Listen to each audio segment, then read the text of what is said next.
അയോധ്യ രാമക്ഷേത്രത്തിലെ മോഷണം പോയ തുക കുറച്ച് കാണിക്കാൻ ശ്രമമെന്ന് ആരോപണം. SIT അന്വേഷണത്തിൽ മോഷ്ടിച്ച തുക 80 ലക്ഷം മാത്രമാണ്. 5 കോടിയിലധികം രൂപയാണ് കാണിക്കയിൽ നിന്ന് നഷ്ടമായത്. പ്രതികൾ നടത്തിയ അനധികൃത ആസ്തി സമ്പാദനം അന്വേഷണ പരിധിയിൽ ഉൾപ്പെട്ടില്ല എന്നും ആരോപണമുണ്ട്.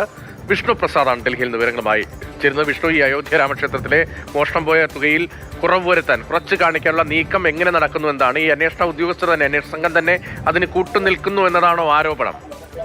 രതീഷ, നേരത്തെ തന്നെ 15-ാം തീയതി വരെയാണ് അയോധ്യയിലെ അന്തിമ റിപ്പോർട്ട് സമർപ്പിക്കാനുള്ള സമയമായി അനുവദിച്ച് നൽകിയിട്ടുണ്ടായിരുന്നത്. പക്ഷെ 15-ാം തീയതിയും റിപ്പോർട്ട് സമർപ്പിക്കാൻ അന്വേഷണ സംഘത്തിന് സാധിച്ചിരുന്നില്ല. പകരം സമയം കൂടുതൽ വേണമെന്നാണ് അന്വേഷണ സംഘം ആവശ്യപ്പെട്ടിട്ടുണ്ടായിരുന്നത്.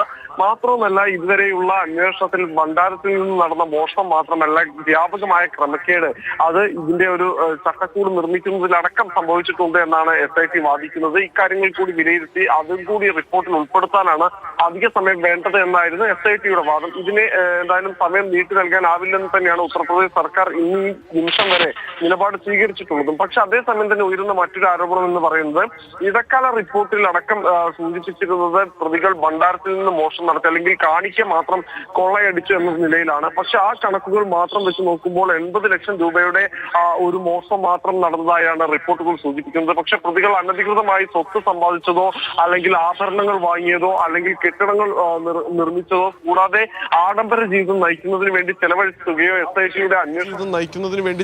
തുകയോ SITയുടെ അന്വേഷണ റിപ്പോർട്ടിൽ എവിടെയും പരാമർശിച്ചിട്ടില്ല എന്ന് തന്നെയാണ് ഇപ്പോൾ ഉയരുന്ന ആരോപണം.